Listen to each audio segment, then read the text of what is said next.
Bonjour à tous. Juste dans nos séries d'astuces mathématiques, nous allons apprendre quelque chose de nouveau aujourd'hui. Comment résoudre l'intégrale qui va de 0 à pi demi des sinus exposant mx de x, ou bien l'intégrale qui va de 0 à pi demi des cosinus exposant mx de x. La première chose à savoir est que l'intégrale qui va de 0 à pi demi des sinus exposant mx de x est égale à l'intégrale qui va de 0 à pi demi des cosinus exposant mx de dx. Donc les exposants sont identiques. Nous avons deux cas. Le premier cas, si m est impair. L'intégrale qui va de 0 à pi demi des sinus exposant mx de x égale à. Au numérateur, on va soustraire les valeurs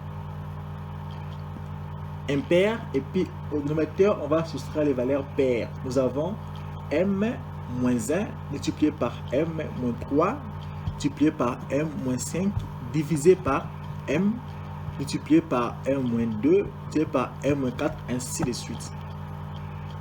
Les valeurs à soustraire doivent être strictement inférieures à m. Nous allons comprendre à l'aide d'un exemple. Maintenant, nous continuons.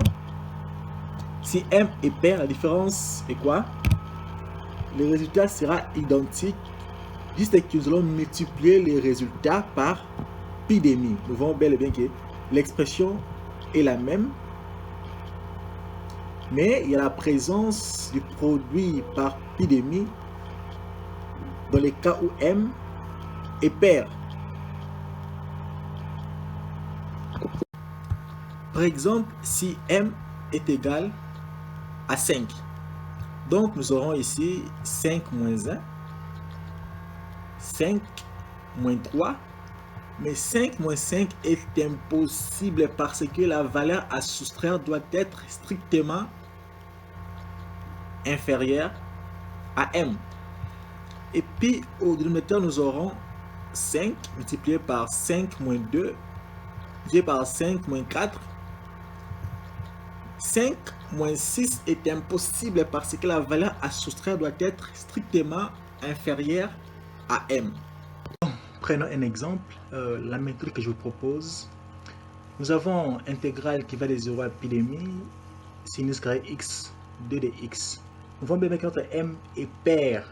Intégrale qui va de 0 à pi demi sinus exposant mx de dx est égale à m moins 1 divisé par m moins 3 divisé par m moins 5, ainsi de suite, divisé par m divisé par m moins 2 divisé par m moins 4, ainsi de suite, divisé par pi demi. Pourquoi? Parce que m est pair, donc il y a la présence de pi demi.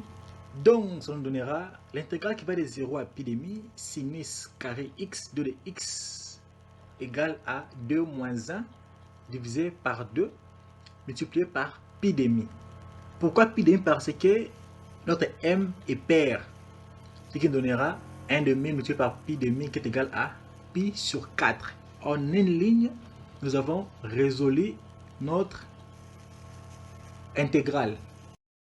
Un deuxième exemple, nous avons l'intégrale qui va de 0 à pi demi cosinus exposant 5 x de dx.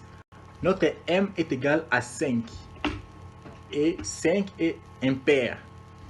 Donc nous aurons l'intégrale qui va de 0 à pi demi cosinus exposant mx de dx égale à la formule que nous avons eu à apprendre, mais il n'y a pas la présence de pi demi parce que m est impair. Donc intégrale de 0 à pi demi cosinus exposant mx de dx égale à cette formule ici qu'on a à apprendre, mais il n'y a pas la présence de pi demi parce que notre m est impair. M qui est égal à 5 qui est impair. Comme résultat, on aura l'intégrale qui va de 0 à pi demi cosinus exposant 5 x de dx égale à 5 moins 1 multiplié par 5 moins 3 au numérateur.